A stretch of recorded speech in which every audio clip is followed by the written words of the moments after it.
Well, that's cute. Hi, guys. Okay, I think maybe it's actually working now. I need to go to like classes, I guess, for YouTube because they keep changing everything and I can't keep up with it. So I'm using the new YouTube Studio for 2019 and I've been putting it off this whole time because I hate change. Because inside I'm like 65 years old. And now you don't have a choice. You've got to make sure that you're marking whether or not things are okay for kids or not or whatever. So I've been like live streaming and just yapping to myself this whole time, and you guys couldn't see it because not only do you have to enable it on OBS, then you get to go back to YouTube and hit the little button that says go live because the one button from your computer isn't enough. Oh my gosh.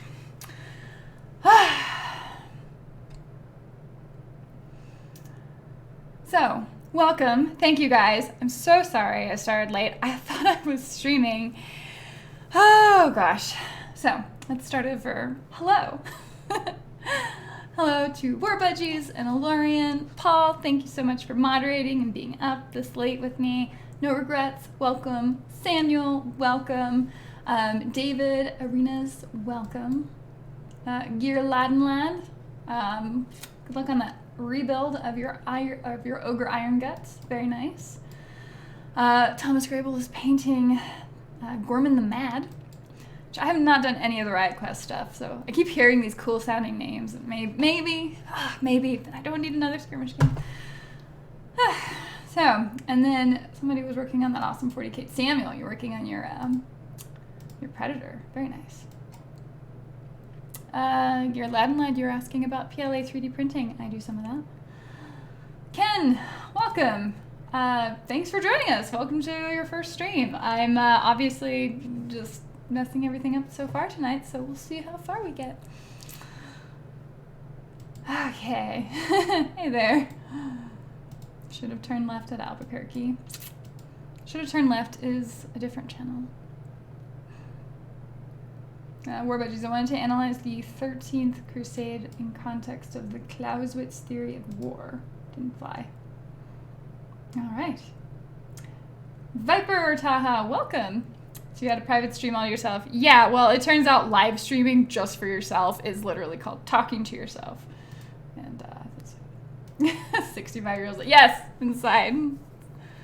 Getting older by the moment. Every time I have to deal with something new on YouTube or the internet, it just makes me tired. Anyway, this is about hobbying time and de-stressing during the holidays, which I'm notoriously really bad at, but whatever. I've got little Fenris here. We were painting him last week. We got this far. He is untouched from last week. Focus. And so we are going to continue, see if we can't get him done in the next 2 hours. Oh, this stupid camera. Ah, there we go. Haha, I win. So we get to paint the dead horse he's standing on and the rest of his, I just decided he's wearing pants there. It's not actually clear on the model and other weird things. But first I was going to put his base markers on. So I actually got started on it while I was busy talking to myself in my own private stream. And yeah. Happening there. Did you hear that in 1998? The Undertaker threw mankind off Hell in a Cell into the Spanish announcer table. Thank you for that fact, Siobhan. It's always good. One of these days I'll actually remember it. And then, next time I see you, say at Valhalla, or maybe Adepticon or whatever convention, I will reiterate. I will be able to reiterate it. Maybe. I could use him as a dismounted Fenris. The thing is, Thomas, I don't actually own the regular Fenris model. I'm not really a fan of like crazy Khador typically. The reason I got this was because I'm subscribed to the mini crate, and so it's just what came in. And there have been some really cool models that I haven't painted, so, you know, it's sort of a matter of like getting around to it because there's kind of a large backlog as it is. So I figured I can have him, and it was suggested in the last stream, and it was a really good idea, to be one of the proxy models for like a Nace layer, because I think that would be, I actually have those models, so that's probably what I would do. David Arenas, I'm an illustrator and sculptor, loving your channel. I can casually represent some of my freelancing clients. I've emailed you to send some miniatures. Did you get it? Maybe. I've not been very good about my email this last week or two. Since Thanksgiving, things have been a little hectic, so I will double check it. There's a product called PLA 3D Gloop. It's supposed to remove layer lines without the need for sanding. Oh, I haven't tried that. There's a few different techniques out there that you can try for removing the PLA lines. One of them is like an acetone vapor bath. I don't know if it works. From the images I saw and the video I saw, it looks like it may be pretty decent, but I don't know. Dude Boyer, wait, welcome. Michael, welcome. Wait, there's a non-crazy caterer? Yes! So, caterer falls into, like 3 general categories, and there's the very traditional army. You think of Irisk, and to an extent Strakov, and you think of Sorsha, you think of Harkovich, these very traditional soldiers of the Iron Kingdoms in the world of Khador. They use, the Winter Guard infantry. They use Man of War, which are more steampunky, but there's no magic going on here. They're just straightforward, heavy-hitting, high armor, or really heavy, hard-hitting models. Then you have like the Knightly Order, which is like Vlad Vlad, and the horses and the mountain infantry, the Uhlans, and so that's more of like a Knightly Order. It's a very small sect of it. Then you have Crazy Greylord Covenant, and that's Crazy Khador, which are, you have Zerkova. You have, to an extent, the Old Witch, although she's not really, she's sort of outside of the military order of Khador. And then you have the Greylord Outriders, and the Colden Lords, and the Greylord Turnian, and all of the Doom Reavers, and Fenris is another Doom Reaver. That's Crazy Khador, and that's like the aspect that I'm least interested in of Khador. I did get Zerkova too, because she looked really super cool. So I have 2 Doom Reavers, technically. Don't have anything else.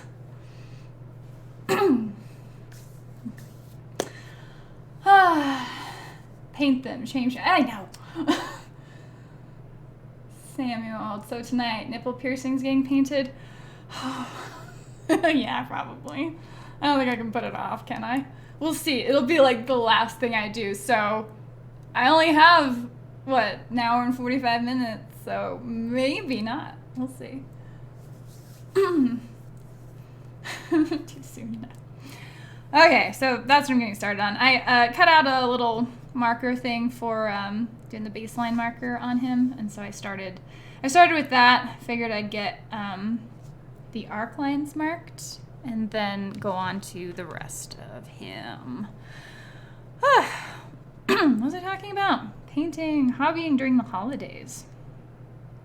So, are you guys, or is anybody in here actually getting visited by a bajillion members of family, or has your house been taken over by family, or will it be taken over by your family between now and the end of the year for the purpose of holiday family time? Inquiring minds want to know. Mine isn't, but I'm very fortunate in that there's other people who are more excited about celebrating Christmas and decorating than I am, and so I'll just go over to their house.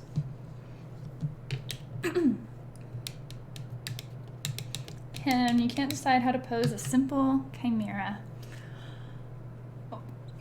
I mean, are you talking about the positioning of weapons on it or something? It's just a pose.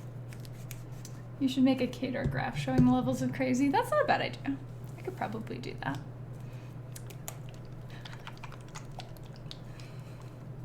Negatory. Told the fam I was focusing on school this year, which means I get a free pass from visitors. Ooh, that's a good idea.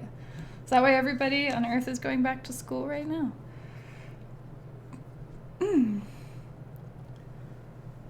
Well, I know you happen to actually be doing school too, so good luck on that, man.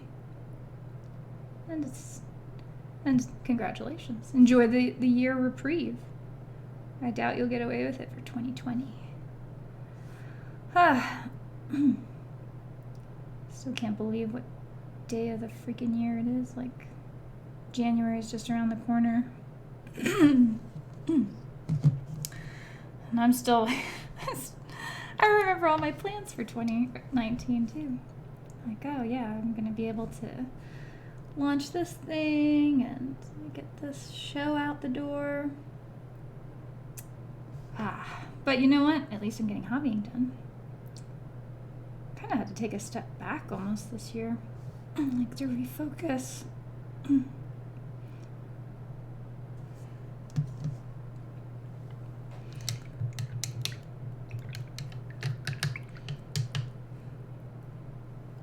Alright, what's going on in the chat?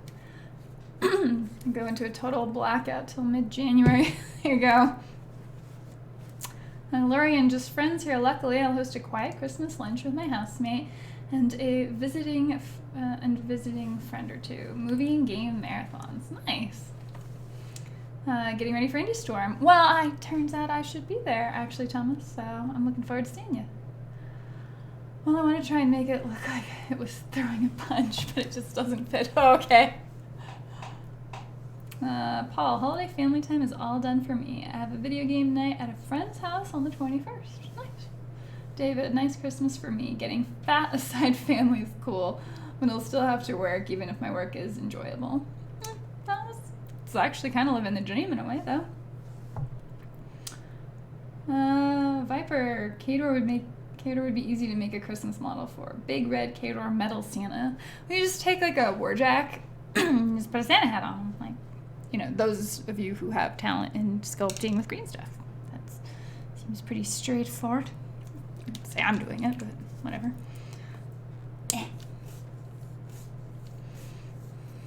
But after school, I get to put stuff like Valhalla and Adepticon back on the calendar. So there's that. Well, just all the more reason to go ahead and get it finished. But either way, good luck with it, man. And now we're going to get in the rest of the base here. The base always looks so much more, or a model always looks so much more done once the base is kind of sorted out, which is why I do my basing first. Apparently not a technique a lot of people use. Well, good luck to everybody who does have a bajillion people coming over, although it sounds like you kind of all have the holidays on lockdown. Like, it's a routine. You know what to expect. Do you find a lot of hobby time ends up getting put off? Or is that just like normal day-to-day life? Because it's usually what I find it for me. It's like the holidays happen, but I don't know that that's necessarily the reason hobbying or my channel or many things get put aside. Well, that was a glove of paint. All right, well, we're just gonna work that through. Whee! There we go. It is peaceful to refocus, though. Hi, Steve. Thank you. Best part on Christmas? Die Hard movies. Are you guys not gonna go out and see a movie during Christmas? I think it and Thanksgiving are the busiest movie days of the year. Because, you know, you have a bunch of family in town. And you realize, you know, you may or may not actually have a lot in common. So you all go see a movie so you don't have to talk to each other for a while.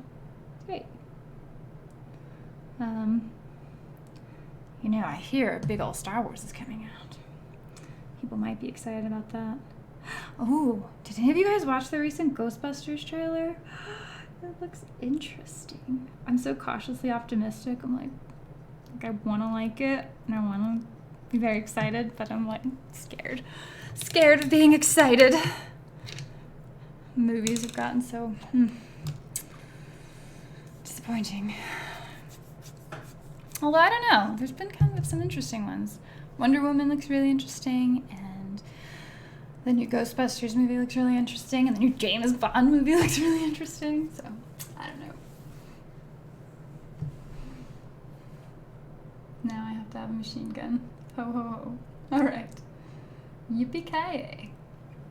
It's not Christmas until you see Hans Gruber fall from Nakatomi Plaza. That's true. Should get those movies in. I've been kind of watching Star Trek recently, though, so that's kind of had my attention. Although, Siobhan, you might be interested. It's not WWE wrestling, but I got through all of the series Glow, which is very interesting to watch. At least the first 2 seasons were really good. 3 is kind of shaky, but man, never thought I'd be so excited about a show about women's wrestling. Come out to the coast, have a few laughs. I prefer Prometheus as the traditional Christmas movie. Oh my. Won't be seeing Social Justice Wars, Rise of whatever. See, and I'm gonna go see it anyway, because for science, like I don't know that I won't see it opening weekend, but I'll just see it after and whatever. Because I want to know. I want to see, like, what is it they're doing? I heard they were doing reshoots until, like, 2 weeks ago or something. And so I'm just curious. Because, to be fair, Rogue One had super late reshoots as well. And at least I thought it was a pretty solid movie. So, we'll see. We'll see. I'll watch the new Star Wars. The trailer for the new Ghostbusters looks okay. Fair enough. I think it looks better than okay. But I also really like the actors in it, and so that's probably softening me a bit. I'm cautious but optimistic about Ghostbusters. The new Wonder Woman trailer looks amazing. Yeah, I'm cautiously optimistic. Like, they're bringing Chris Pine back, and you're like, how do they do that? So we'll see. But the action looks amazing, and of course, Gal Gadot. I mean, how can you not want to just watch her forever? I've lost a lot of interest in movies over the last few years. Ken, you're not wrong, man. David Reynoso, there's a new Star Wars movie focused on The Witcher now. I need to watch that series at some point. Michael Farrenborn, I like James Bond movies. I generally have liked them. Not sure when Top Gun Maverick. I'm super excited about Top Gun Maverick. I just want to see it. I have no expectation, but, you know, it'd be great. I'll watch that too. Maybe want to be a pilot, that movie. Oh, yeah? That was awesome. Free Guy looks like a fun ride. I just saw that trailer recently. It's like, did you guys ever read the book Mogworld? It's, oh my gosh, Yahtzee wrote it. And it's about an NPC in a world. And so it seems like that meets kind of Ready Player One from the trailer. I don't know. I'm curious. And, you know, Ryan Reynolds is fun. What kind brand of paint are you using? I'm new to painting Warhammer and was looking for alternative brands that work well. Thank you in advance. Okay, so no regrets. Fair warning, my preferred paint is whatever is in front of me. So I've got Anita's Metallic Antique Gold. And then I've got GW Citadel Hexwraith Flame, because why not? I've got a friggin' whatever this is, Tattered Angels tint for a patina wash. I've got multiple brands of the craft paint, from Folk Art to Americana to Apple Barrel. It's like whatever's in front of me. I'm not very picky. There is a difference between like how finely the pigments are ground and all of that. I would say don't mess around when it comes to skin tone, skin colors, just because you kind of usually want a smoother looking skin color on a model. But beyond that, just test and see what kind of works for you, because some paints do seem to work better for other people, for some people over others. And I don't know what that vibe is. Like, there's just bad chemistry between the individual and the paint, I guess. I don't know.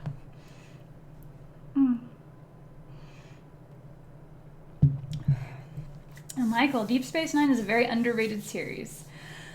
You know, Star Trek Deep Space Nine was on when I was like pretty little, and so I occasionally see it with like my parents, but I missed the majority of it. So really, when I was growing up watching Star Wars, I was watching Voyager, which I really enjoyed. I thought Voyager was not bad. It got some heat, but and probably justified, but I wasn't that familiar with Star Trek to see one way or the other with it. So I really cut my teeth on Voyager. But right now I'm watching like the original series, and I love it. It's so great. Just like going through Netflix, just watching a couple episodes. a day here and there when I have like an hour. And that's been fun. So I was afraid the boycott will be quite operational when episode 9 arrives. Maybe Star Wars is too big to probably feel much of the effects of a boycott. Like, for a Star Wars movie, it may have low reception, but it's still going to be a huge opening movie. And, I mean, I think there's a lot of fans who just are really hoping that it'll be good. So, we'll see.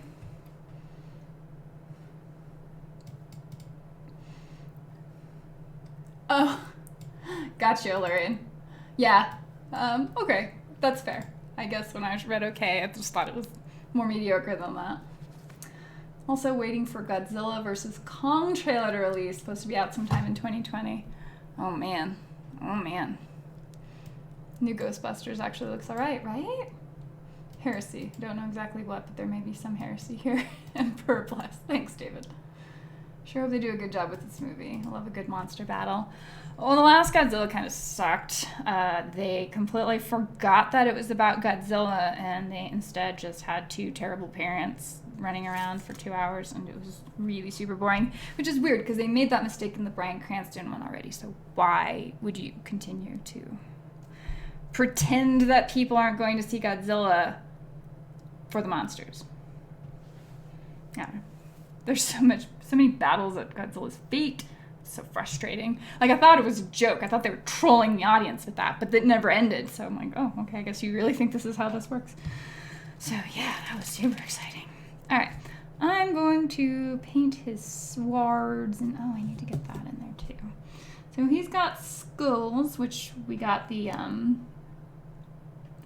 skull color dry brushed on the edge here.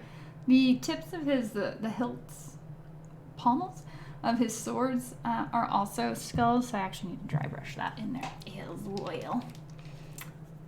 Bills, hello from Ohio, thank you. No regrets, thank you for the advice. Thank you, I hope that's helpful. I would say start with cheap paints and work your way up instead of going the other way around, just to save you some money, but beyond that, you'll find it. You'll find that you just keep accumulating more and more paints anyway, and so you just you'll end up there. You're fine. So I'm gonna just dry brush the pommel in here because I think everything else on that one's pretty good. Still so many issues with GW's Emperor's Children pink. We'll just have to thin it so much. I'm sorry, Paul. That's rough. Hoping that paint's supposed to make your life easier, not something you have to fix.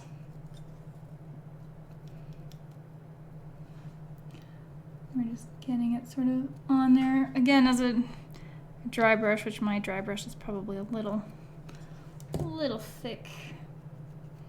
But I haven't black washed anything on here, or might sepia wash this. Make some of y'all happy that I'm not using just Nuln Oil for absolutely everything to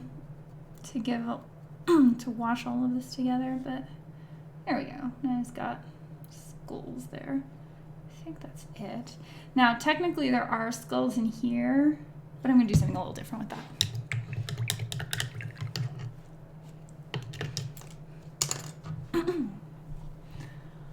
Wargamer Girl, Voyager for the win. Yeah. Agreed. King of Monsters really set the bar high for that. EC can be any shade of pink, even crossing to octarine. Mike B. Star Trek, the original series, is just a fun time. If you don't get wrapped into the story, then you can laugh at the absurdity of the effects and the hammy acting. I don't know, man. So, did any of you guys watch, like, the Avengers, like, the British Avengers? I watch that all the time with my mom, and it's very similarly campy and probably a little better acted. Maybe, I don't know, the British get away with more. But it reminds me of that, which is sort of it's a very warm, happy place for me. So I don't know that I hate the acting in it. Mostly the situations just make me laugh because there's so many situations they wouldn't be in if they just paid any attention at all. But they're so oblivious that, there they are. Now there's 2 Kirks running around. Didn't dawn on them to maybe check that. You know how it is. What are you playing these days? Still into Underworlds and Kill Team at all? I haven't been playing those in a while, even though, yeah, I do enjoy them. I haven't had friends over in a while because I've been playing a lot of WoW. But when I do have friends over, Warhammer Underworlds has been an easier thing to play. Kill Team requires, it's a little bit more advanced because you're building an army and you're customizing it more, whereas with Warhammer Underworlds, you just take a warband off the shelf and play. But I have a bunch of Underworld stuff painted at this point, which I guess is the upshot to what 2019's been for me. So there should be some interesting battles coming up with that one. Corin Mills, welcome. New here, huh? Well, welcome. I'm getting around to painting this figure and chatting with you guys and talking about the holidays and movies and Star Trek right now. So. Don't they ride horses on a Death Star in the trailer? It's a pass for me. Do they? I think I missed that. One thing the Godzilla franchise could do that would make me nerd squeeze, have Godzilla fight a Jaeger, like from Pacific Rim. Oh man. I mean, why not? Just mash it up, all Aliens versus Predator style. Okay, so I'm going to try and put this Hexwraith Flame. I'm hoping that I can get a green glow to fill in here on the skull parts and then dry brush the white onto it in order to give like a spooky, there's magic in the swords effect. We'll see. I will get to the chat in just a second. I'm going to paint in my little skulls here. And this is a technical paint, which is actually quite a bit more watery than your typical Citadel paint. Not a contrast paint, I hear, but you can, I guess, move it around more. It's probably the reason they call it a technical paint.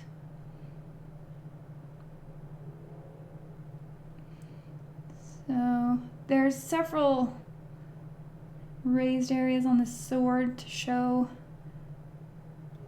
I mean, essentially souls pushing their way out of the sword, because Orgoth magic was a lot of blood magic and like soul slave thing, I guess.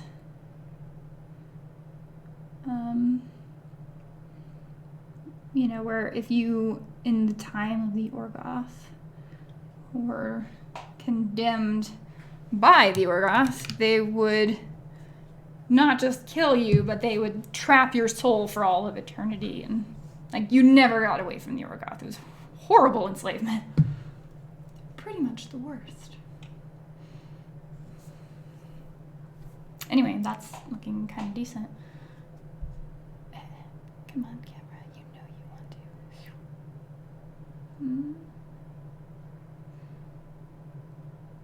There we go. So, technical paint in effect.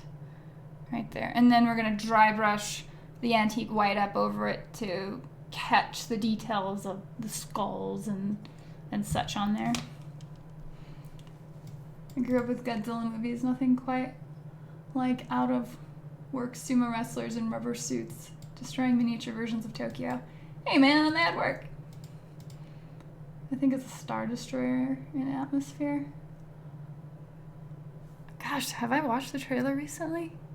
Well, I see it before I see the movies, but for the most part, if I've decided I'm going to see a movie, I won't watch the trailers anymore. So probably, I really don't remember seeing horses on there. Don't be ridiculous. You should never use Blackwash for everything. You should use Agrax Earthshade for everything. Thanks. Thanks there. I appreciate that. I watched that Avengers, funnily enough. I knew you did, Paul. I knew it. I knew it in my heart. Do you get a holiday from work for Christmas? Yeah. Work I'll get out at noon on Christmas Day, or on Christmas Eve, and then don't have to be there for Christmas Day, so it'll be nice. Get that time off. It'll probably be too cold. Go to dinner somewhere at someone else's house. Chill. Skype with my family because we're all scattered to the four winds. It'll be great. I'm amazed I had auto subtitles on and YouTube catched octarine, which a peculiar word from Discworld novels. Fair enough. I'm playing WoW right now. Are you playing WoW Retail or WoW Classic, though? What are friends? I don't know. People cost you money during the holidays. Yes, I did watch The Avengers. I was very disappointed when Emma Peel left. I know! She found out that the cameraman was being paid more than her and she got really mad and left. But she was so great in that series. And then it did sort of peter out afterward, even though Patrick McNee is a dear. I'm now tempted to make Miranda read some nerdy obscure words to see if YouTube catches them. Have at it, David. I watched The Avengers too. I've been a Trekkie for decades. Like Aya Cthulhu Fatang, maybe? The two Night Haunt paints were the prototype for the contrast paints. Really? Like the blue one too, the Night Haunt blue or whatever, and the Hexwraith Flame. It's one of your favorite Citadel paints. It works nicely. I have no complaints. I bought it specifically to paint the Night Haunt models for Underworlds, and I just followed the scheme I saw on YouTube, and it's great. I once played the Star Trek collectibles card game with a group of guys in the 90s, like Magic cards. It was a great time. I always played the Romulans. Nice. Hi, Matt. Hi, Patrick. How you doing?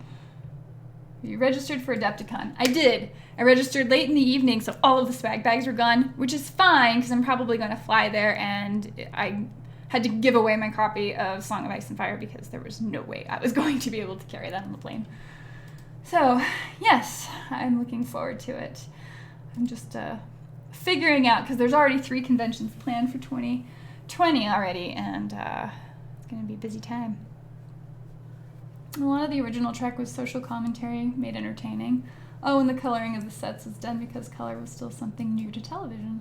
Wow, it worked out really well. Miranda, that doesn't look like a Space Marine. It's not a Space Marine, but we'll get a Space Marine later. I may be working on something, but I can't talk about it yet. Like so much of my stuff right now.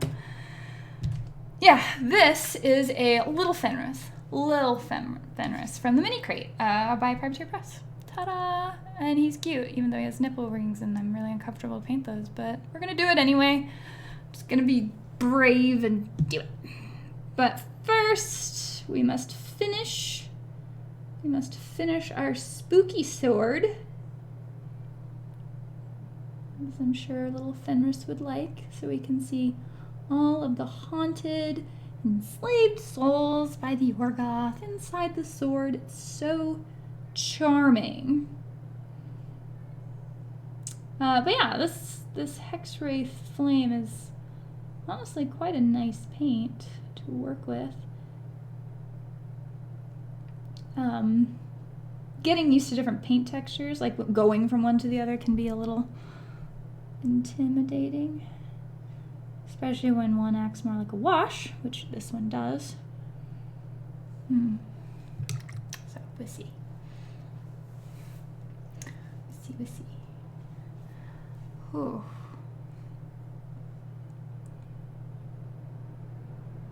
Alright, so... I don't know why the focus on this thing is so terrible tonight. Is that also part of YouTube's new setup? Really, really wants to see those paints in the background. Dee-dee.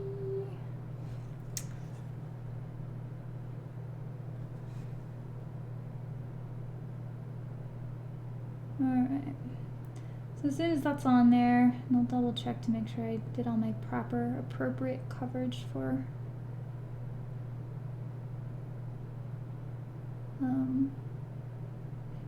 gunmetal color.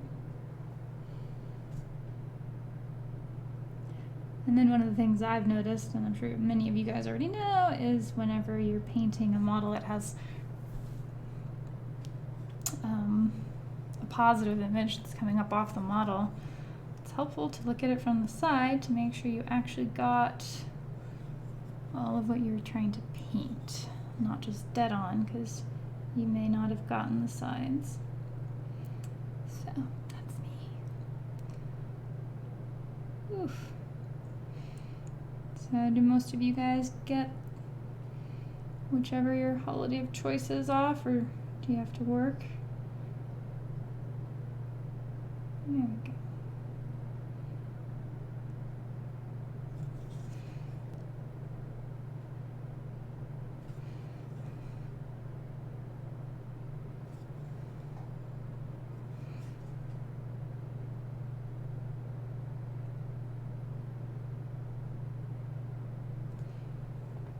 There we go.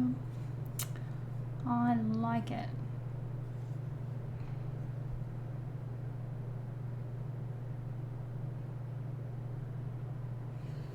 There we go. Well, guys, talking to you from the future, Spain, 4:10 a.m. Gotta go to sleep. Thanks for the little chat. Thanks, David. Have a good night, man. Really giving Warhammer a run for its grimdark money with those swords, eh? Well, not these. So guess who got Cthulhu Death May Die? Ask me anything. Oh, really? By the way, Miranda, the Tomb Kings DLC will be added to Casbane next week. Casbane has been a lot of fun, but I really want to get back to Vermintide. And that's sad. Like, I just want to constantly go back to that game. It's not that sad. It's fun, but Casbane is also fun, but I'm not used to that Diablo style of play, and I don't know, it feels different. Don't mind my shitting. Let's see here. We're going to get some more. Just gonna tip off the whatever it's called, gunmetal. I keep missing spots, so like on the back of here, I didn't get the edge, so my bad.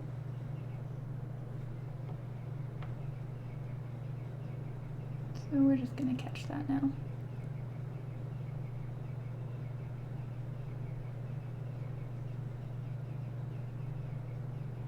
There we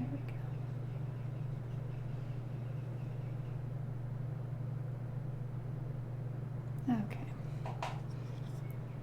Make that look better. Probably missed that side too because of the way his model is shit. Yeah. Okay.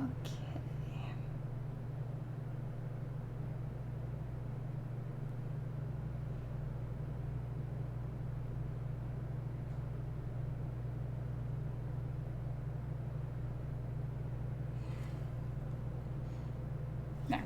Done. Perfect. Perfect.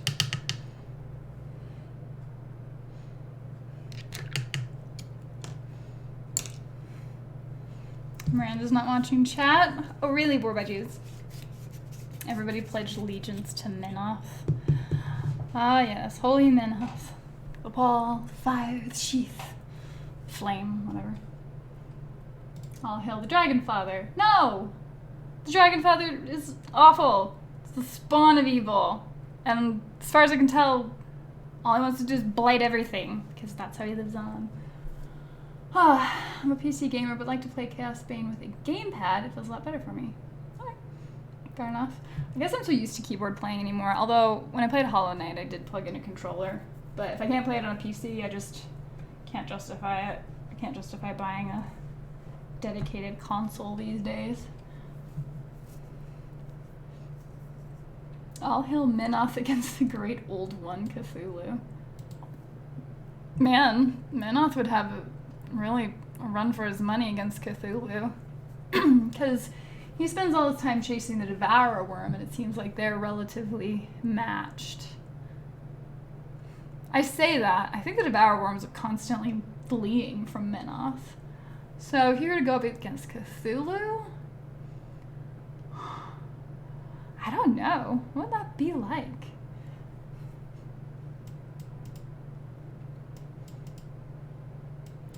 And yes, Death May Die had toddler-sized Cthulhu.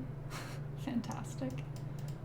The Perfidious Albion. We'll never forget what you did to our Armada at Invincible.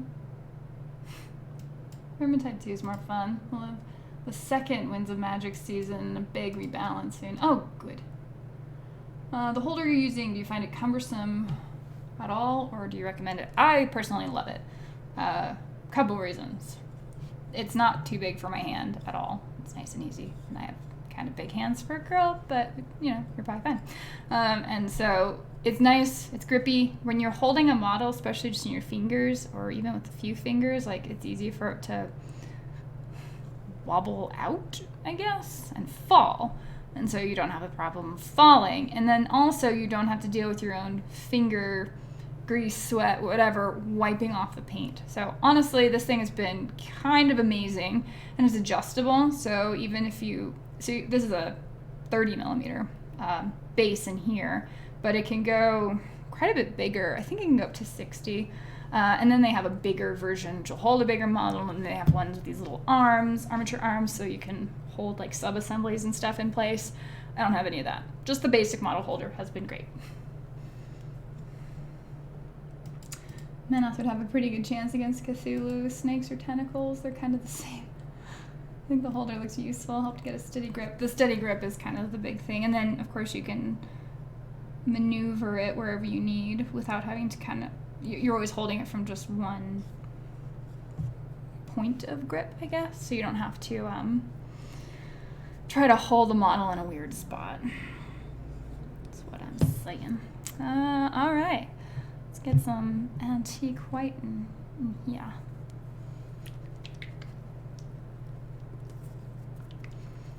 Here's a holder and love it. Yeah, and it to each his own. Some people would like it, some people don't. I have found that I like it because I have unsteady hands and will drop stuff. I did drop stuff. I dropped and broke my Man-O-War like a couple months ago. And then at that point I was more on the dedicated holder idea. I don't need that much. We'll just use it on the lid. Usually poster tacky on spray paint lid. Yeah, that'll do it.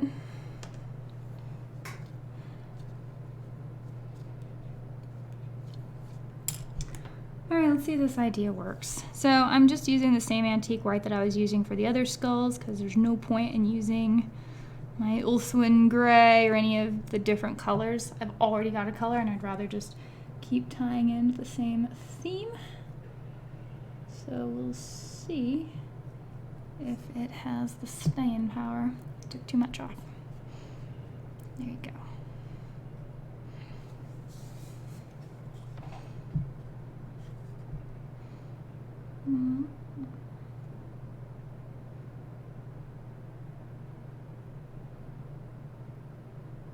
Alright, it's kind of working on here. It's sort of weak against the white, or against the green.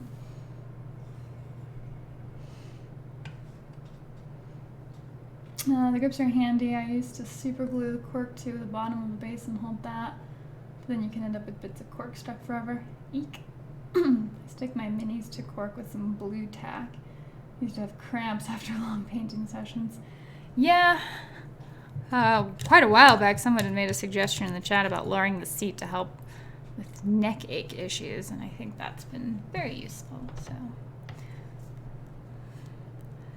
it's can be a trick.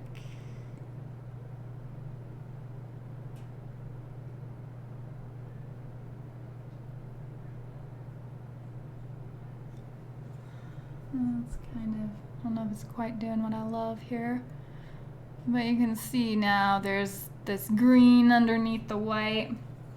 It's a little stronger than I would have liked. Now, maybe we can knock it back down with that Agrex Earthshade. Because this is a steampunk world, we can justify it.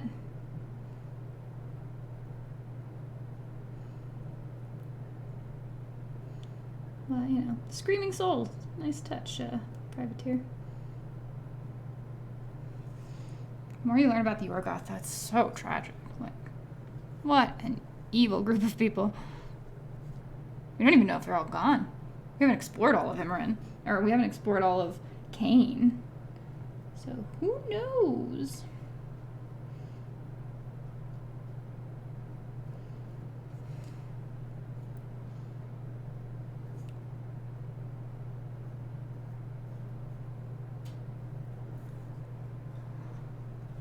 So I'm kind of a side by side here of the difference. That helps. Catch up here with the chat in a moment. Need to just finish it.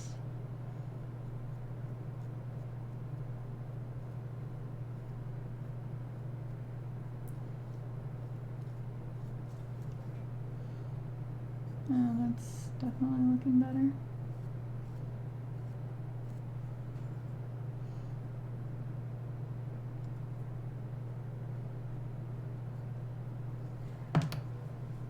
God, this left side is superior. Definitely shows up a little more subtly.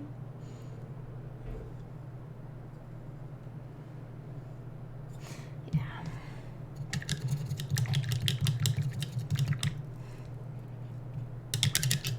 There we go.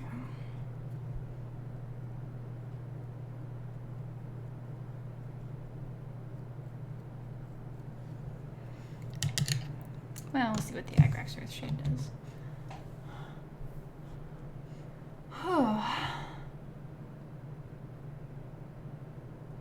Okay, got me to watch this. How's everybody? Welcome, Spacewell. It's good to see you, man. Miranda was really considering going to Adepticon, but they opened hotel blocks months before the schedule was even posted. Then, by premiums went in mere moments. How do Wargamers plan in this mess? So last year when I went to Adepticon, I didn't deal with any of the hotel block stuff early on. I waited, got my badge and everything, and then in January I booked my hotel because people drop. And that's what I did. Plus there's always stuff nearby, and the shuttles are decent at getting around to the other one. If you can stay in the hotel, that's the best, but that's not always possible. So for me, I just sort of hope that I'll catch the people who drop and just get in with that. A lot of times you can't get a refund on the hotel though if you cancel, so you want to be sure you're going, but then you can get a decent deal if you do.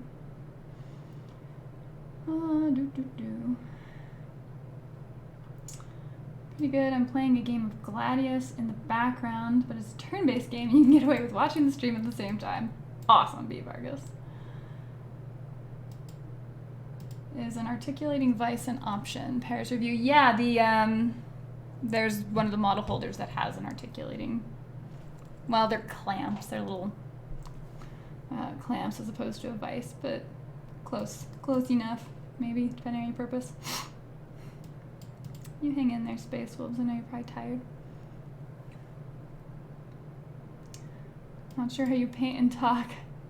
I try that the painting doesn't happen. Well, we're getting there slowly. Ooh, freedom. Work done for the week. And there's a dirty joke to be made about swords, but I'll bite my tongue. I've actually got them both, but I haven't gotten around to playing them much. Mutant Year Zero was actually given away for free a few months ago on Epic Store. Nice. It looks good. I think I have that not unpleasant problem of too many games at the moment. Yeah, there's that. Space Wolves are just accomplished to use contrast paints with bases and washes and fluorescent colors too. Wow. All together for my death factions of Malagans. Nice. I missed that. I really wanted, but Divinity won out for its cooperation. My wife and I spent 16 hours or so on the first chapter. Oh my gosh. A lot of time.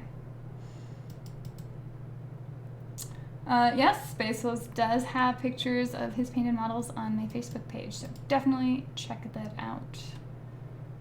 So my theory painting did pay off this time. I thought I will mess this up too. Well, you were positive and you did it. To be honest, I haven't even tried the Divinity one yet, just the second one. Gratuitous ink washes are now drying. Time for bed. Take it easy, everyone. Night, War Budgies. Thanks for hanging out, man. So I still need to get the rest of my base coats on here, and then I can just wash the whole model, I guess, and then we'll bring up any highlights where we want them.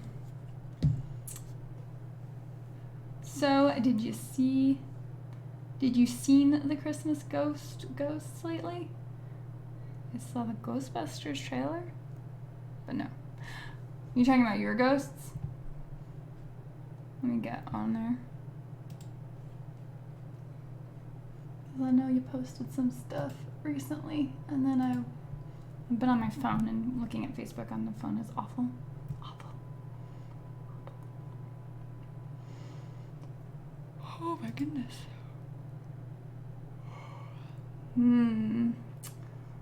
Wednesdays always feel like it's been a long week.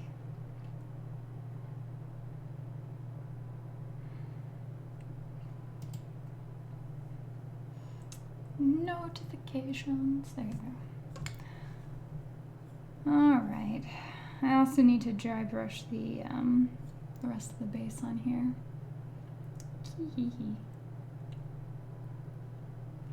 And then the other thing I've been doing, if you haven't noticed, my dear personal friend, who's also an illustrator, made that commission for me, the Tyrannid unicorn, however you want to call it. I've been trying to find a clever mashup, and I've not settled on anything.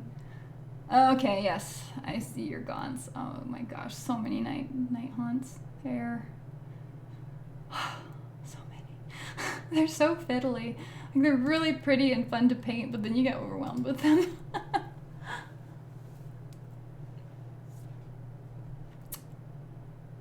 Let's see. I have wooden dowels with blue tack to hold my minis, but your holder looks nice too. Thank you. It is good. Yes, so my dear friend, she has a Kickstarter up that I'm just going to shamelessly plug because, well, she's my friend. And she's got this cute, and it's totally cutesy, and it's not wargaming at all. But, I don't know, maybe you got like kids, or, you know, your wife has really good taste and likes unicorns. I don't know. No, that's not what needs to be shown here. There we go. So she's got a Kickstarter up for a calendar that she's made, and so she does all these like cute little pictures on Post-its of, in this case, all these different kinds of unicorns. So she's been selling a calendar, and I've been helping her like push it. She makes all these cute things, and I just love them. So I wanted to help promote her because she's really good at what she does. And then she made me this cool Tyrannid corn, which she also recorded the drawing of. So just so you know, give it a like or go check it out. She's selling calendars for like $15. It's nothing crazy, but they're so cute. So that's it. That's my plug for the moment. Probably come back around here for it.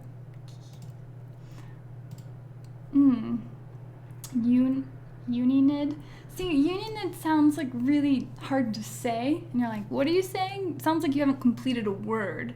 And then Tyricorn, maybe? Like, I was thinking of Tyricorn, but then I almost thought like a Tyrannosaurus, like more of a dinosaur. And so I'm like, well, what about Nid? And there's like Unidcorn or Unicornid. But those where you're just saying Nid, it seems too subtle as well. And so it's like, well, maybe like a gaunt, like a oh my gosh, a Hormagaunt, or one of those. And so you're like a Unigaunt, maybe? I don't know. There's been a lot of bandying about of names, and nothing's been settled. But I'm waiting for that right one to pop out. It hasn't happened yet.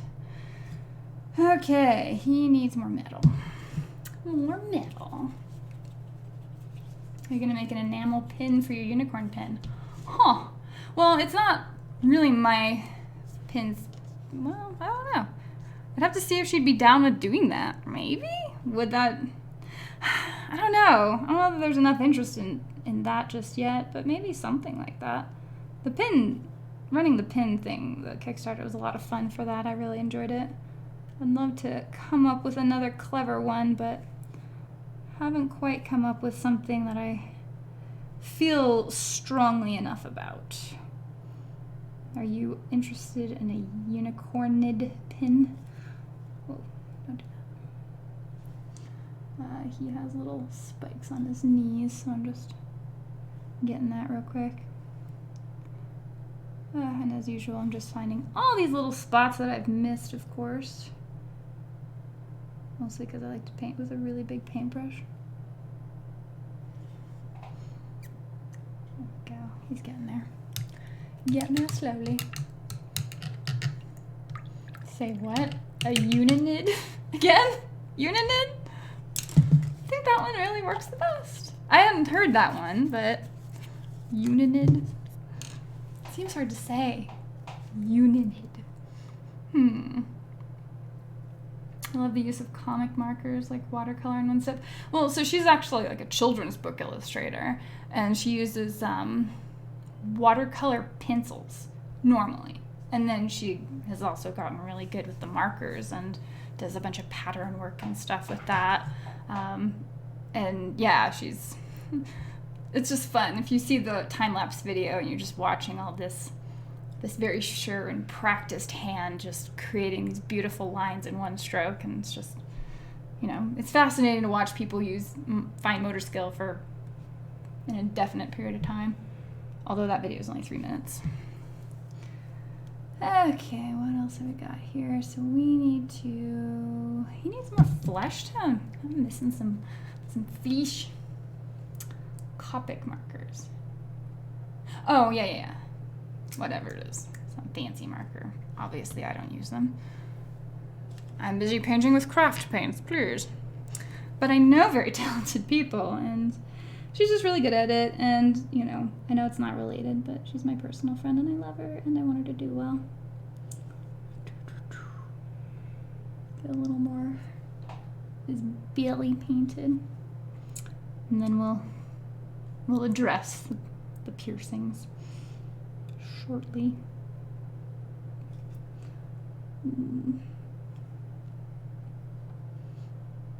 Such a strange looking model. I think he's needing to have some more skin back there too.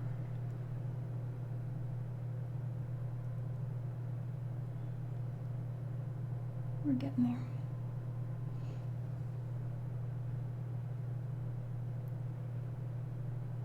Even the Kislev flesh doesn't fully go on in one coat, I've noticed. You generally want a coat or two to give the skin any life, especially since I'm going over a gray primer. And so if you have the gray showing underneath your skin color paint, it makes it look fairly necrotic. And don't need that.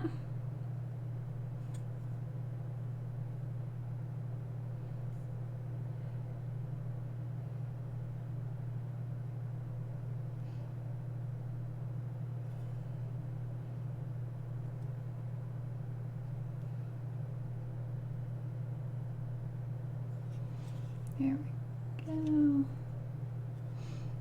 Sorry, I'll get back to the chat. Nope. No prying to men off, though. Oh, wait, War Budgie's left.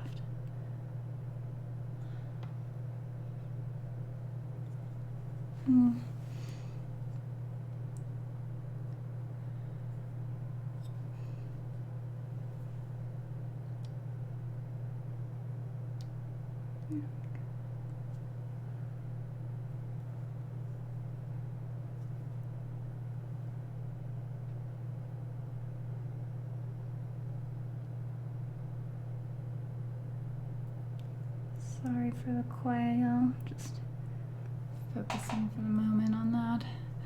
So get the brown on there, the darker brown.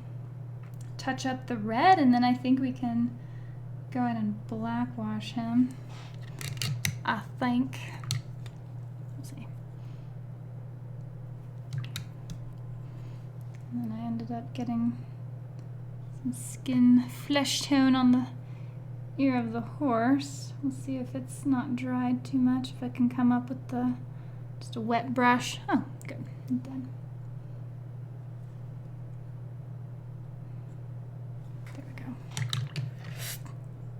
Yeah,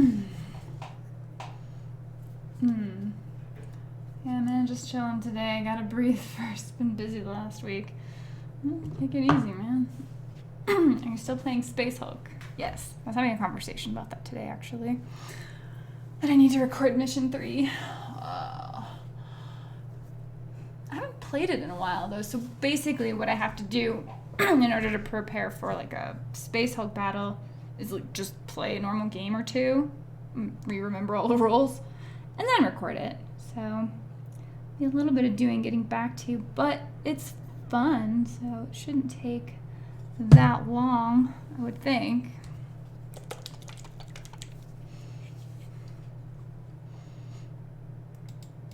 I'm only good at Gene Stealer skin. I need more practice with people skin. There you go. Not everything's painted carapace, Paul. Unigaunt. Carnifexicorn. That's very specific. Malicorn. Alien Stabby Boy. These are all very good choices, Lorian. Miranda, do you remember Kitty's Frightmare Corn? It was the Frightmare that was modified. It was modified, right? I do vaguely remember this. Love some of those old Space Hulk plays. They're good, aren't they? They're fun. And Space Hulk is one of those games, like, it's still one of the more searched videos I have on my channel. So it's even now still a popular game to watch played. And so I just need to get more of the missions up and get through it. It's a little complicated though, because the later missions have multiple levels or 2 levels of the ship, and the stream room now being set up should provide sufficient space to do that, but it will be a monster to record, like many turns and many camera angles. So it's been a little intimidating, I guess, but nothing me and my crew can't handle eventually. And your belt is this color brown.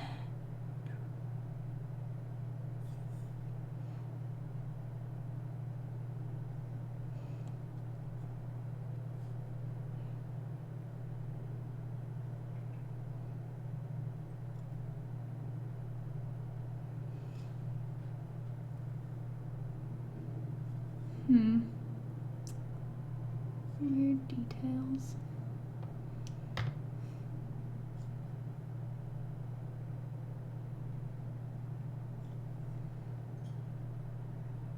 Okay, that.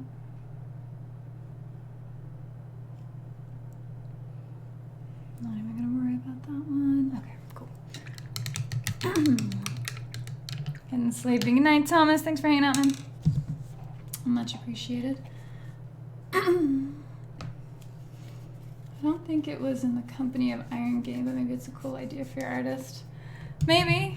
This was sort of a testing the waters. She's done mashups, and obviously you can see she's done like the Catacorn, and she's done like a dinosaur mashup, and she did, you know, oh my gosh, Artax? The dragon, the freaking dragon from the Neverending Story. She's done a lot of mashups, so it's just 40K is kind of new. And so I'm like, hey. With something like War Machine and the Iron Kingdoms, it could fit, but I don't know that the Grimkin theme would come off looking very War Machine inspired. It would just look like a grim fantasy or something. Grim tale. Nothing like having your Force Hammer Marine walk into a room and self-destruct. Indeed. What's up? Hey, Media Glitch. How you doing, man? Need to hang out and stream sometime. Sorry, that's Thunderhammer, not Force Hammer. Yes. Yes, indeed. Okay. So we're getting close. I'm gonna top off some of the red. So a lot of it is just like topping off the colors and making sure that those look vibrant enough, or at least on there strongly enough before I go ahead with the wash. Because you have to touch things up anyway after you use a wash on a model. usually, because you know, the wash ties everything together, but you still want highlights. You're not going to get any if you don't put anything on after a wash. I should be using my red brush. There we go. I've been using the heck out of these brushes that Jason from Creature Caster gave me, and so far haven't destroyed them, so that's cool.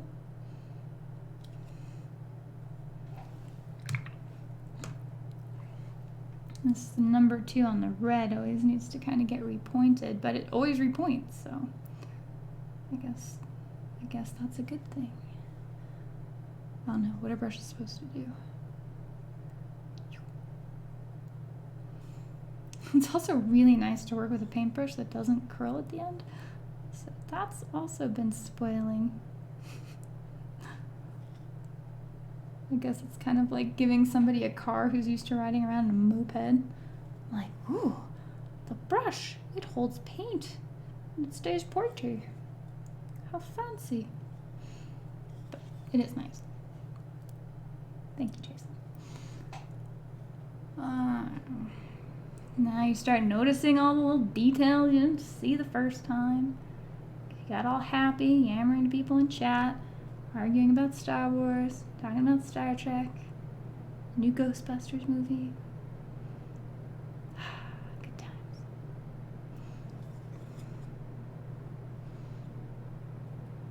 This dude looks ridiculous.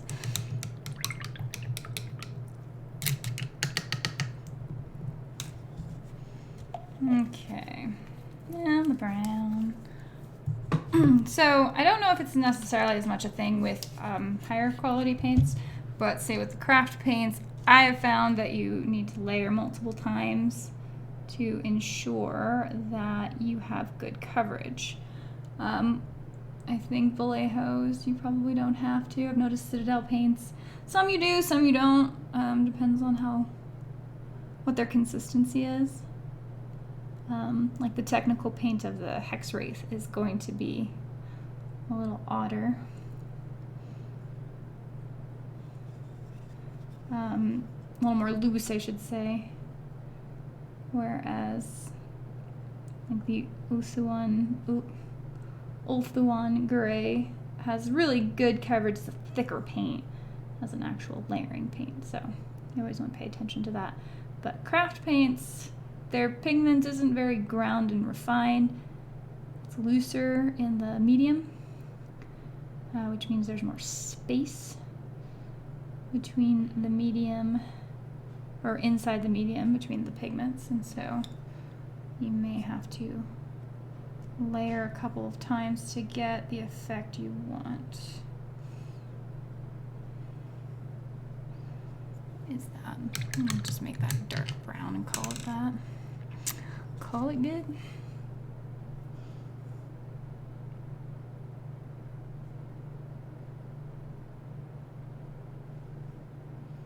This guy's got a little bit of cloak around his neck.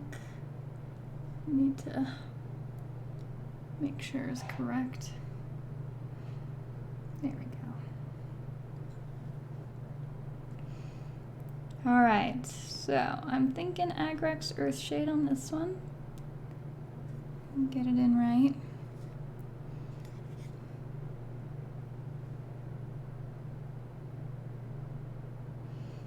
And then we'll put, oh, gosh, it's only 8:46.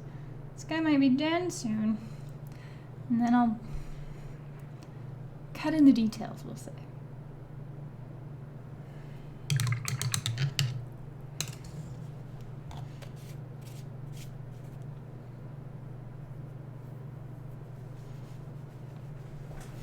Getting ready for 2020. It's going to be an awesome year. Oh, really? What are we doing together, Joel? What are we doing? I'm excited. I use my brushes to death. It's really nice. Switching to a new one. Well, yeah. Usually my little Master's Touch ones from Hobby Lobby don't last too terribly long. And then they get replaced pretty frequently, but they're super cheap, so.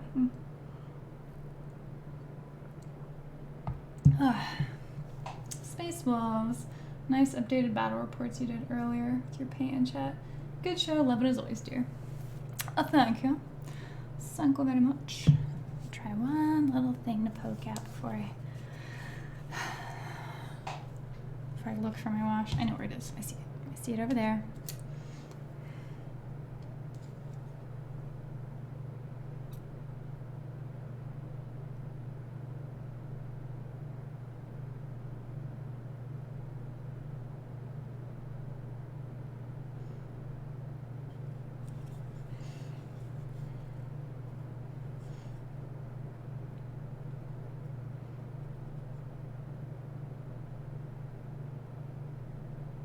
I am just touching up where my white got a little too happy here and replacing it with the metal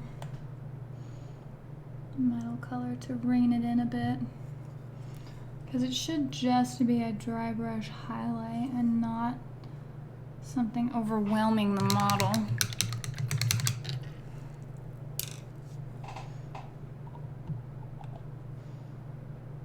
Let's see. Horse is deed. But one eye's open on it. So that's kind of weird.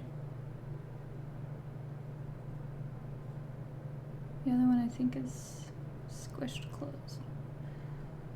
Oh boy.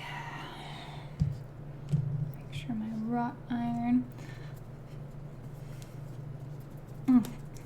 So for blacks, if I'm going to want something to look leathery or like it has a skin tone, I actually use this wrought iron, which is like an off black.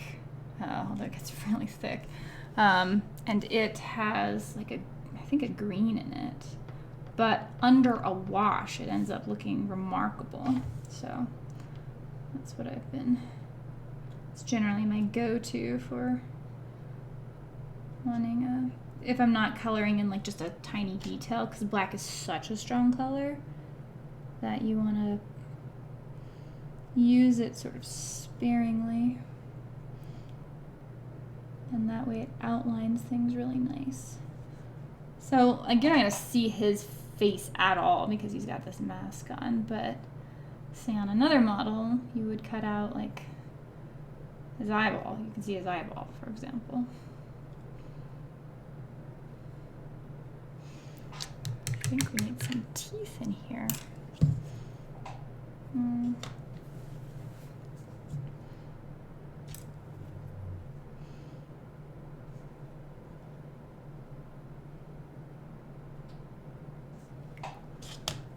Now we're cutting in some tight detail. So on here, I got some metallic on his hair. And so I'm retouching that up.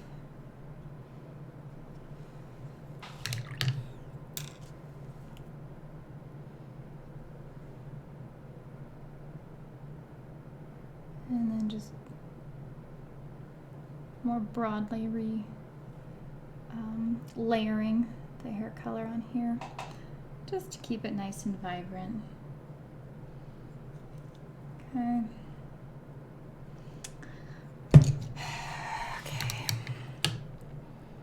I think it's time. It's time for the nipple rings. Because somebody added those. Little teen-year-old Fenris running around. Nipple piercings. Jesus. Digressing. Last week of Kill Team campaign at my local store. Next week. That'll give me much more time to paint. Nice. Mandragora, hey man, how you doing? You got a bone to pick with me. I'm actually tempted to play Dust thanks to you now. Hey! Which faction are you looking at? Pray tell. Inquiring minds want to know. Okay. Teeny tiny. Oh, you know what? Let me see if I can't make this a little bit more focused, since too many people in the chat were oddly excited about this.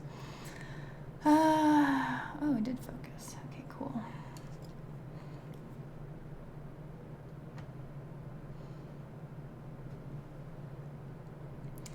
So you can kind of see right right in there, little thing. So I'm gonna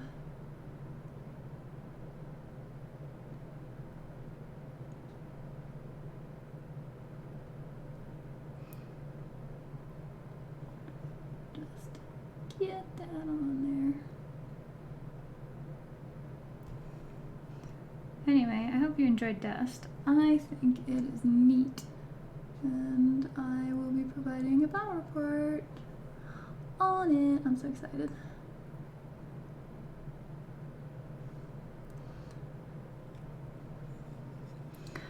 Nipple ring 1 done.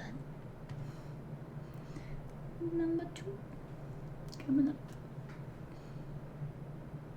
And I'm using the teensiest, tiniest 00 brush from their Balm Wick collection to get this in, because it's bitty, bitty, bitty. Oh goodness.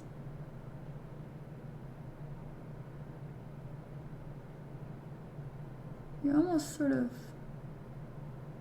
not quite dry brushing, but just catching the high points on the model so that you're not necessarily drawing the color in. All right, there we go. Hope you're all happy. Samuel. It'll focus. Give it a second. And now he's got that. That's right, folks. That's there.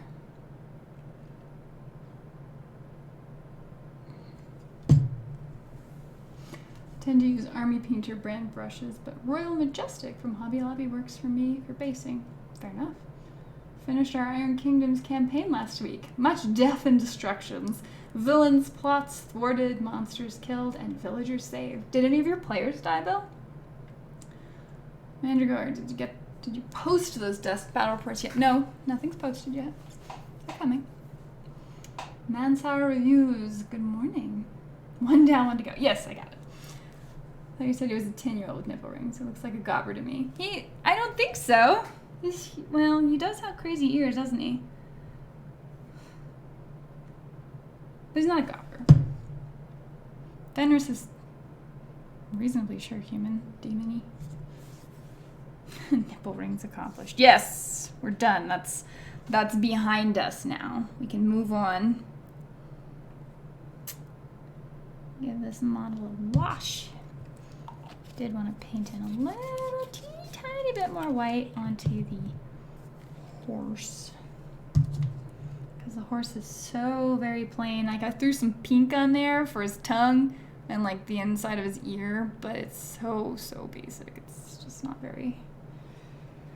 Nothing much is going on here. Maybe I can paint in maybe something on the ear, on the mouth. Let's see.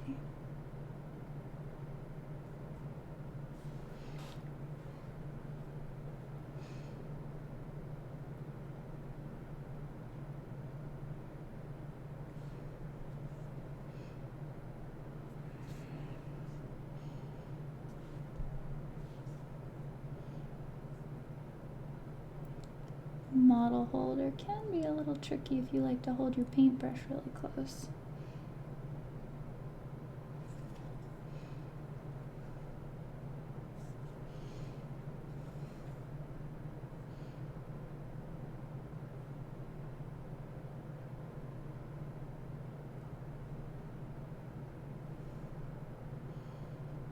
So I figure if I can paint the impression of teeth in here, might help break up the model. Just a touch. Just give him something else. So basic.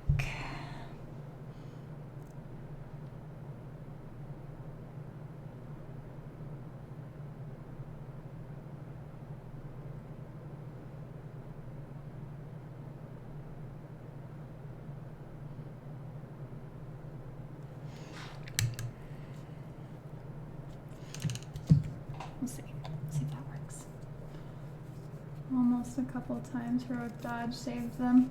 Heroic Dodge is sick. It's really powerful.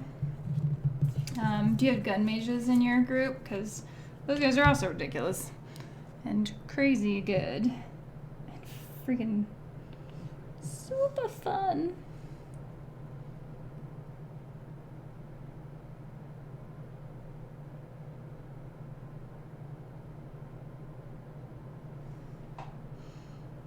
I don't know. That seemed better. It's like a little something more happening. Come on, focus. I think I want to add like a color because there's an eyeball on this side of the horse. And I'm thinking like a dim yellow just to kind of, I think that's a dead eye, like a yellow eye. I don't know. It seems like the color that sounds appropriate. Faction. I usually merc, but Dust Girls might be too much for me. Tempted by Axis. Cool walkers and their zombies fit Chaos 40k. Or Japan. They're ninjas and ninja schoolgirls, but another game I own. Oh, that's cool, actually, if you can kind of multi-use the models. Oh, thank you. I'm glad you like the the teeth ad. Got this lovely mustard yellow. Maybe I can add a teeny tiny bit. Oh gosh.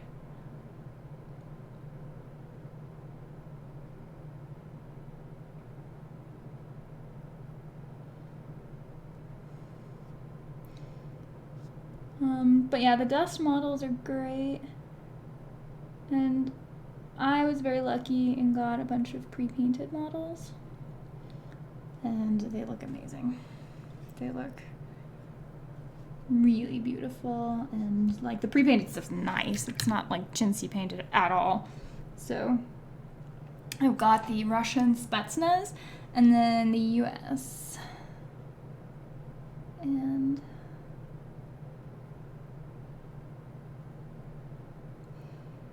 both of them are cool. And the Spetsnaz have like the cool big, I think 6-legged walker. Oh man, the oh, and they have a hind mod, like a modified hind. Let me show you.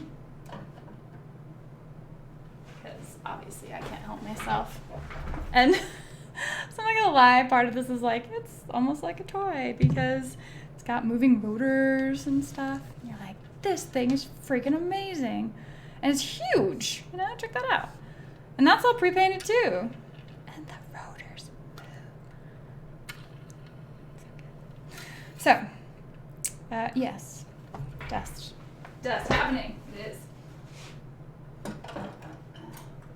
It's not just me spinning the rotor on a toy hind-ish model. That would be childish. Okay, there we go. So now the horse has a little more going on. So we've got teeth and tongue. On this side I've sort of got the eye, looks sort of dead. And then I'm just gonna see what the wash does, if I need to add an eyeball, I don't know. If I had an eyeball, it would sort of be looking upward because it's dead. It's dead.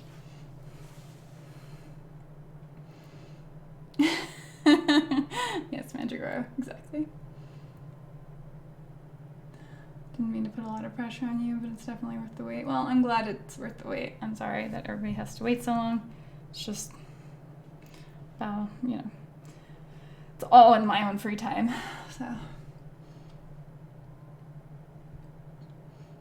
Two gun mages, a fell collar, and a storm lance. Okay, interesting.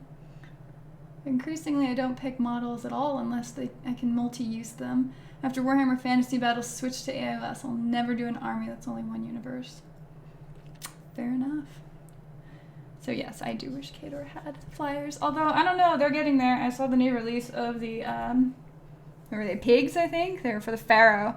And they've got like a chopper. I don't know. Let's see.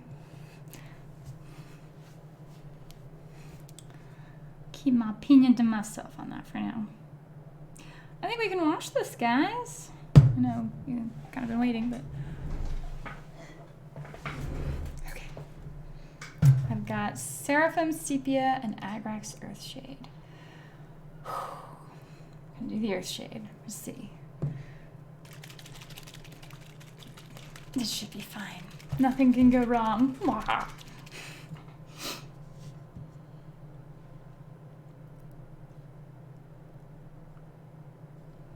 Guess we'll just start from the top and work our way down. So yes, this will be the wash stage, and then after that it's really highlights unless I missed something major. But not too worried about this guy. It's pretty relatively straightforward. Let's put it into his hair first. And into his ears. Okay. So the trick to washes that can make them a lot tricky is you need to make sure that the pools happen where you want them to happen. And so that's usually going to be on creases and cracks and all that stuff to give you detail that you wouldn't otherwise have. And so here, like on the cloak, because there's actual detail on the cloak that I haven't highlighted with a different color, the shading will define that for me. Obviously, this is sort of basic to a lot of, to people who already know it, but in case there are newer people in the chat, occasionally there are, I can share with you the small bit of knowledge I have on this matter. And so, like, you're gonna get it into details like his toes and where the belt creases and his muscle, to show the definition on his little tiny body. And then you can always use the brush to reabsorb stuff and move it into another part on the model. And I'm trying not to be too terribly happy with it because I can be a little overbearing on washes. I did make my stripe tinker dude look pretty wildly dark, so that was too much probably. So I'm gonna be working a while to re-highlight him, but just in the right spots, and that just takes some practice.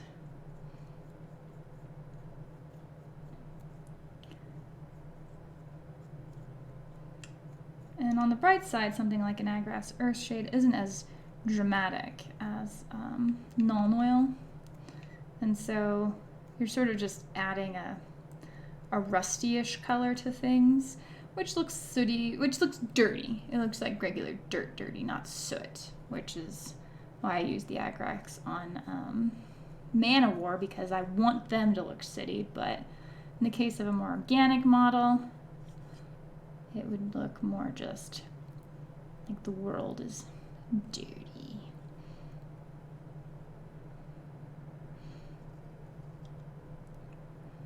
It can be amazing how much it can cut out. So I'm gonna make sure you don't lose too much, and you can always wipe it out where you don't want it.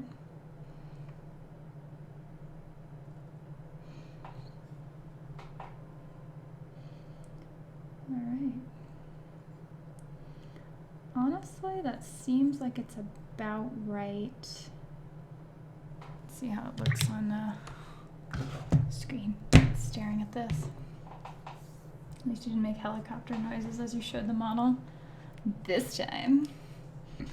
Let's see. Show. Ta-da! So now, like, some of the brightness has been cut down and then it'll dry, but more detail comes out. So you can see the cleft or the crease on the tongue.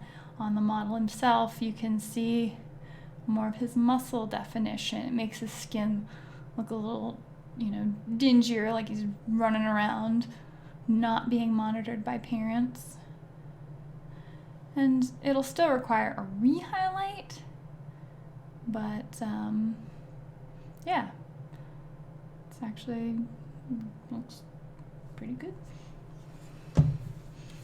Been using sepia wash on my Iron Warriors recently. Nice. Have a good night, Ben. Tried Agrax on some Terminators first and came out a bit too dark. Yeah, and that's always the risk. So this guy's gonna kind of set up a while, so I'll just go ahead and show you one that I did get entirely too dark. And I'd done this on stream, so it shouldn't be that surprising, but he is super, super dark, like beyond dingy. And so I need to clean him up a bit. Like he looks like he was just left in a burning building and then walked out of it, which maybe that could be his story, but I would like to re-highlight some of the things. And so the parts that should be gold, like hair, that needs to be brassy. It does not look brassy. That needs to be brassy. That needs to be brassy. This needs to be brassy. None of it looks brassy, so I'm going to try and lightly dry brush some of the antique gold on it again, and probably dry brush some of the red back on, because you're going to have to be really subtle pulling it back up. So we'll see. I agree about Agra's being too dark. I thin it down every time nowadays. Yeah, and that can make sense. Seemed to work just fine for this little dude though. So again, he's good to set up and just chill. Whenever you wash a model, you want to let it sit a while too. Okay. Where were we? Some antique gold. Let's see if we can't repair. We'll just talk about repairing what you've done when you've overly gotten entirely too happy, just oiling away. So you're just bringing up layers from the dinge. And so in this case, this is going to be dry brushing this antique gold back up. But it's not going to go back to completely what it was. It's still going to be dingy, but now you can see it already looks a lot shinier than say these parts here. So it's all time, depending on how efficient you are. Painting is really what saves you the most time, and I'm still working on that part. I'm not as time efficient as I could be.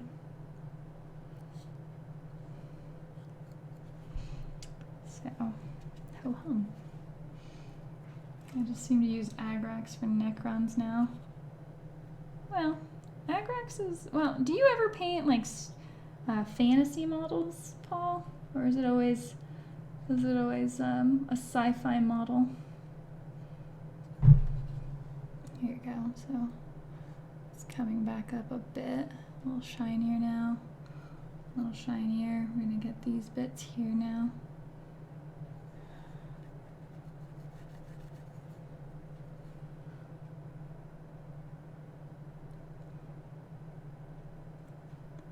And it's just a bit of a slow process as you work things back up.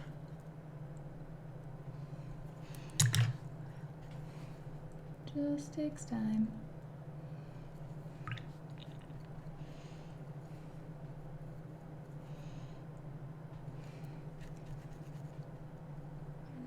We've only got 20 minutes left on the stream. Armor good. Oh well, it's good. I've been meaning to fix him up for a little while. I was sad when I saw how nuts I went with this, and then I haven't gone back to it. You know, you get intimidated. You're like, now I have to fix something. Dang it. And that's different than painting. It's now fixing. It's just never as fun. But maybe I can offer this as a public service announcement to help others. Let's see if we can't dry brush up some red. Red. I have 2 reds left. This one's almost empty. Let's do that one. The only fantasy I've done are Garrick's Reavers from Night Vault. Oh, and a Slaughter Priest I got free with White Dwarf. You're such a GW boy. You never painted up like an actual like Dungeons and Dragons miniature or like a Pathfinder miniature? Like, have you ever?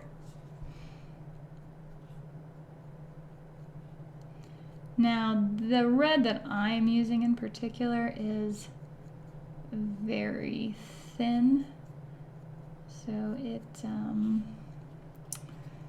probably require a few layers.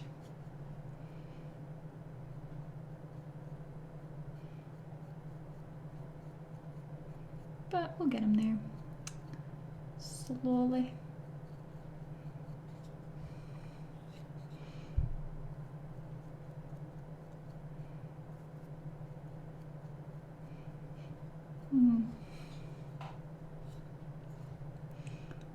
So dirty.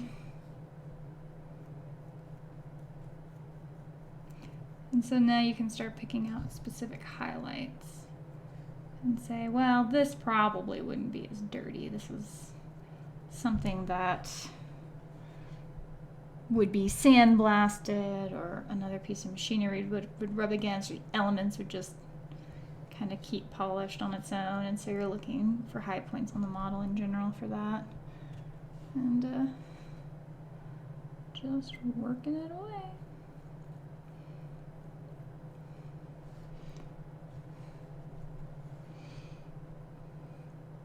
I end up going over and over my minis, checking for needed fixes. Oh, well, yeah, I mean, that's normal. And you probably ought to, because you stare at a model for a long time. You actually, I don't think, focus as well on it. You'll miss details, like something you're like, oh, I need to go back over later. And now it's in your mind, and so when you see it, you sort of desensitize to the error. And then you've worked on something else and you forget it, or I forget it. And then you have to look at it later and you see it fresh and you're like, how the heck did I miss that? But it's just because you caught it early. You caught it earlier than you were going to fix it. And that just happens. It's fine.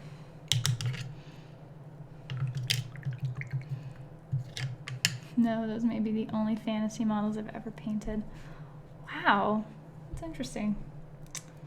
Yeah. I feel like I need to send Paula Dungeons and Dragons mini.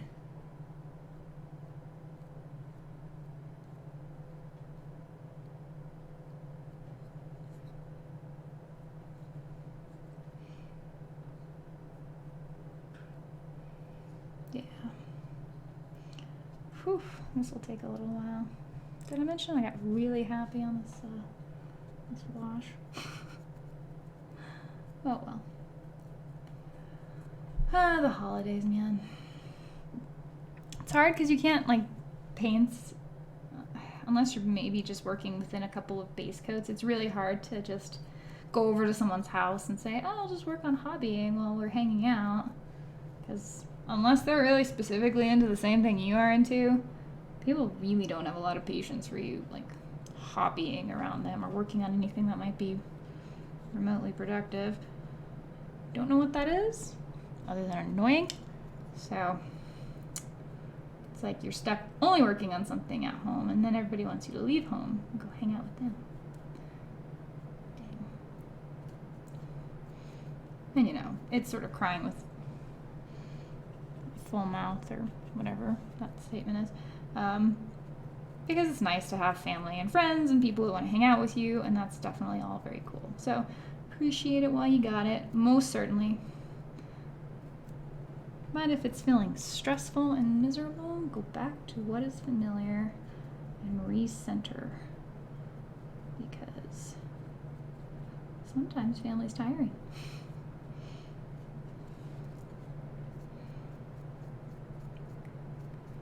And that's okay. That's why you only see him over the holidays.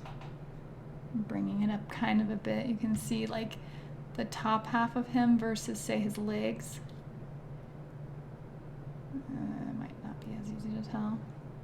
It's totally brighter.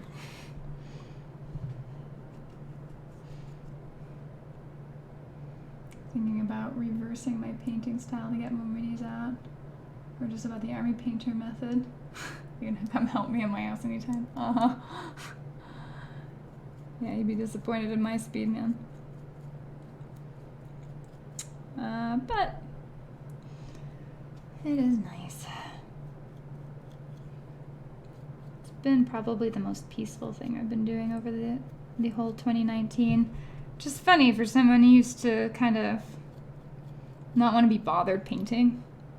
Just sort of kind of grew on me. There you have it. It's definitely a lot more peaceful than World of Warcraft, especially right now.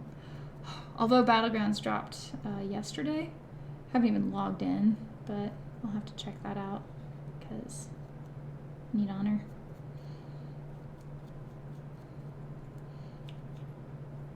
Huh, it's interesting.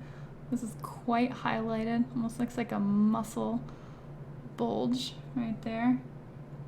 Me highlighting because the wash is just in the crevice now. It's very, very distinct. It's kind of neat, actually. Dig it.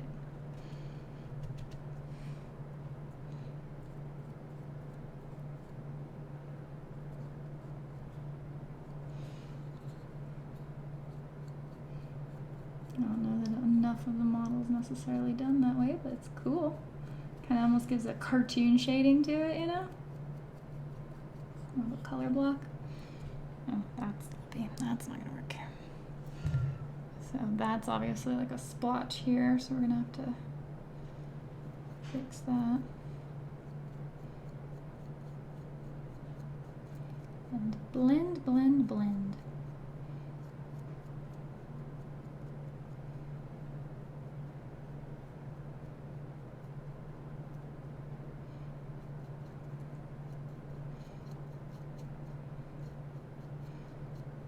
Alright, so this is the slow way, but it will get you there, of fixing a model that you've totally gone crazy blackwashing.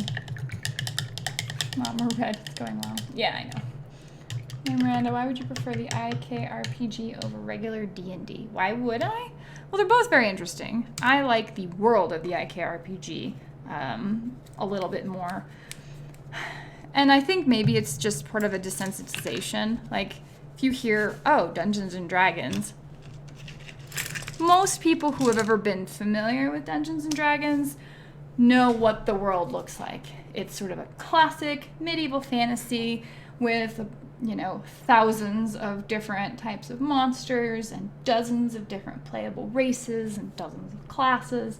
And there's a lot of, like, Jackassery stuff in it.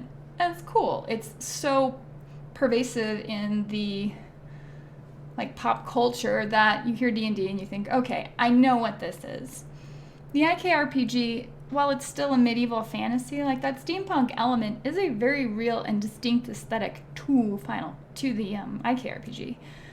And so I just find that attractive. I like the kind of gritty factory, you know, there's magic in the world, but magic doesn't run every light post. It's not just whimsical magic everywhere. Magic has more of a toned down practical purpose, like almost like there's rules to magic, and the way Arcana works is interesting. I like the grittier feel of it, I guess. And that's just a personal aesthetic taste for me. I've certainly enjoyed D&D too. They're just different flavors, but at the end of the day, you're kind of picking what world you want to run around in, and the IKRPG seems like a really cool one.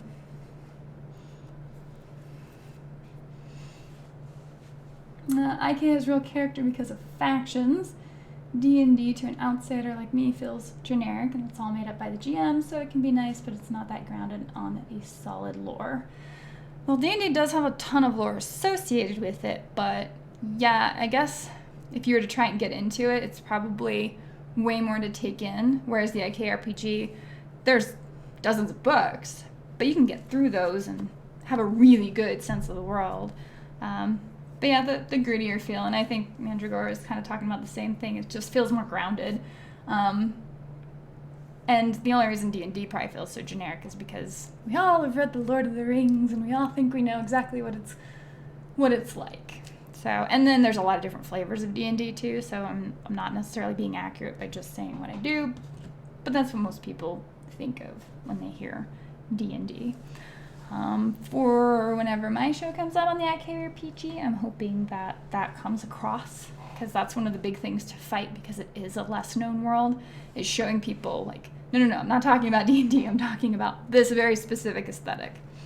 Let's see if I can pull that off. Whew.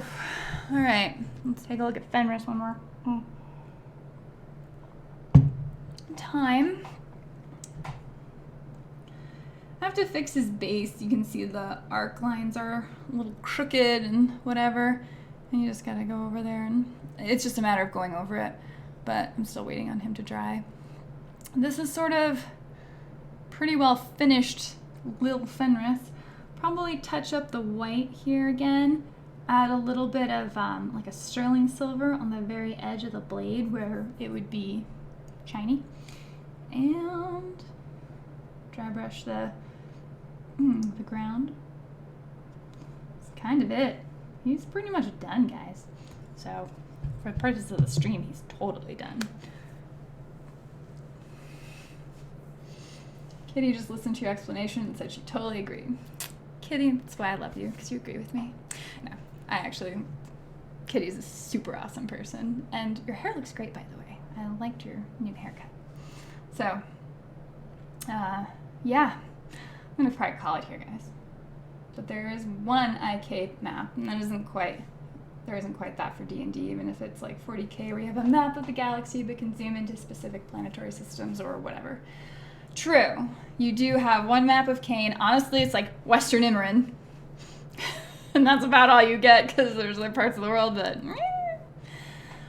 The only thing is it can be really hard to get some source material for the IKRPG, like knowing all of the roads. The maps are terribly marked in the IKRPG book and most of the books. You have to kind of go back to the prior version of the IKRPG to get real details about towns, because when they did their first and second book for the relaunch of IKRPG, they stripped out a ton of information, so you're constantly like scrounging for data on a specific location or how you get somewhere. But it's like, just fix that. It'd be perfect. All right, well, thank you guys. Thank you all for hanging out. I hope you have a wonderful rest of your evening and rest of your week and got some hobbying done, and I'll see you in a week and we'll work on some more stuff and, I don't know, talk about whatever. We'll figure it out. Have a good night.